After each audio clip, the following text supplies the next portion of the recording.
जय श्री राम। हर हर महादेव। अनिल पंडित सनातन संदेश YouTube channel में आप सभी सदस्यों का हार्दिक स्वागत और अभिनंदन है। आज हम जानते हैं गंगा विशेष पवित्र नदी क्यों है। गंगा प्राचीन काल से ही भारतीय जनमानस में अत्यंत पूजनीय रही हैं।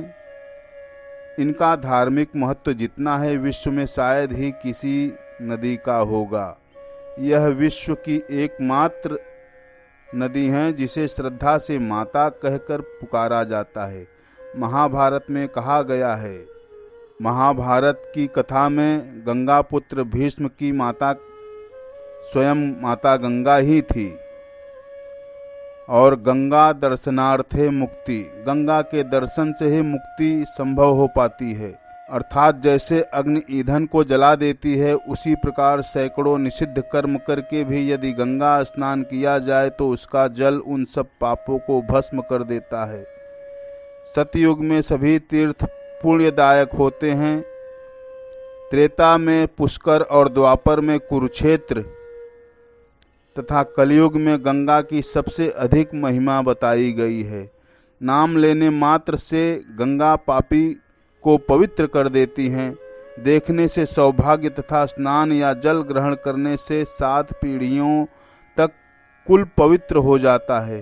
गीता में भगवान श्री कृष्ण ने स्त्रोत सामस्मी जाह्नवी अर्थात जल स्रोतों में जाह्नवी गंगा मैं ही हूँ कहकर गंगा को अपना स्वरूप बताया है। शास्त्रकारों का कहना है, औषधि जाह्नवी तोयम वैद्यो नारायणो हरि, अर्थात आध्यात्मिक रोगों की दवा गंगा जल है और उन रोगों के रोगियों के चिकित्सक परमात्मा नारायण हरि हैं।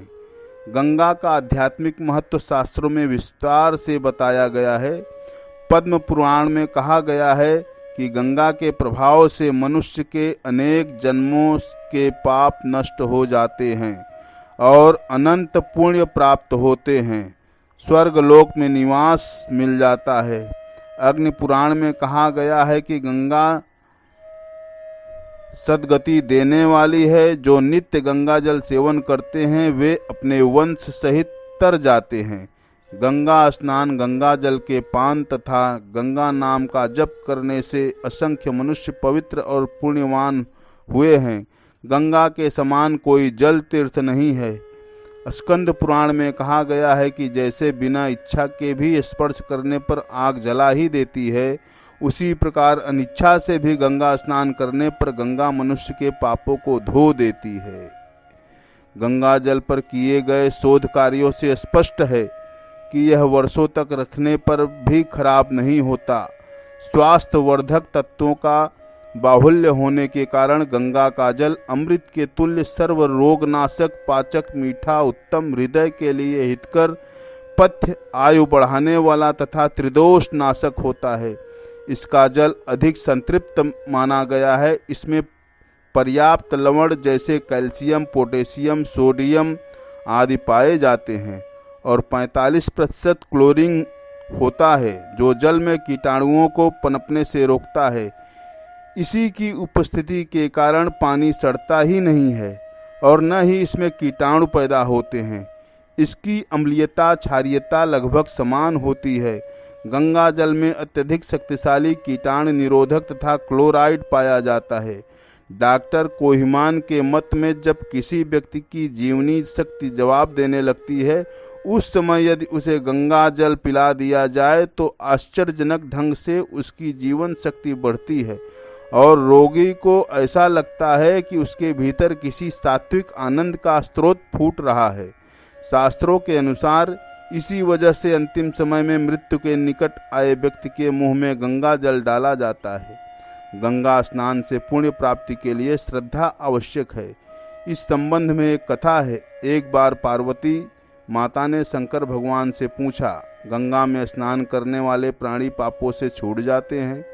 इस पर भगवान शंकर ने कहा, जो भावना पूर्वक स्नान करता है उसी को सद्गति मिलती है। अधिकांश लोग तो मेला देखने जाते हैं।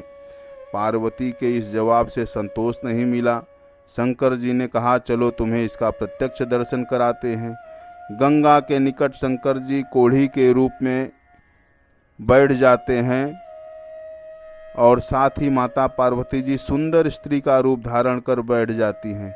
मेले के कारण भीड़ थी। जो भी पुरुष कोढ़ी के साथ सुंदर स्त्री को देखता वह सुंदर स्त्री की ओर आकर्षित होता। कुछ ने तो उस स्त्री को अपने साथ चलने को भी कहा। अंत में एक ऐसा व्यक्ति भी आया जिसने स्त्री के पतिव्रत धर्म की सराहना की और कोढ़ी को गंगा स्नान कराने में मदद दी। शंकर भगवान स्वयं प्रकट हुए और बोले, प्रिय, यही श्रद्धालु सद्गति का सच्चा अधिकारी है। इसलिए गंगा में बिना भाव के स्नान न करें तो अच्छा है। वैसे तो गंगा स्नान का बहुत ही अत्यधिक पुण्य प्राप्त होता है। गंगा में जो प्रयागराज में गंगा में स्नान करता है उसे सीधा सद्गति मिलती है, स्वर्ग में उसका स्थान निश्चिंत हो जाता है। अनिल पंडित सनातन संदेश यूट्यूब चैनल कृपया सब्सक्राइब करें और सनातन की जानकारी हमेशा प्राप्त करते रहें। जय श्री राम, हर हर महादेव।